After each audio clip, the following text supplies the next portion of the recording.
என்பது என்னுடைய ஆசை. இப்ப எஸ்ஐஆர் வாக்காளர் திருத்த பட்டியலில் பிஜேபியும் காணவில்லை, அதிமுகவும் காணவில்லை. அதிலேதான் எங்களுக்கு ஒரு சந்தேகம் ஏற்பட்டிருக்கிறது என்று நம்முடைய தலைவர் அவர்கள் நேற்றைய தினம் அறிவித்தார்.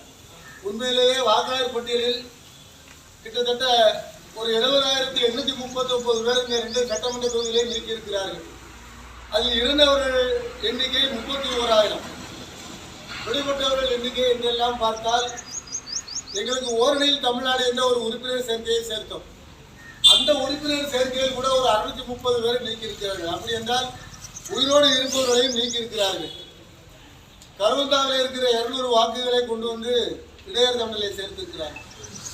இப்படி 1200 வாக்குகள் இருக்கிறது என்று சொன்னால் அதில் 200 வாக்குகளை 1000க்குள்ளே வைத்துட்டு மீதி 200 அடுத்த பாகத்திலே சேர்ப்பது போல ஒன்றிலிருந்து தொடர்ந்து வருவதை பார்த்தால் ஒன்று சுரண்டையிலிருந்து அமுதாபுரத்திலும், காவலாக்குறிச்சியிலிருந்து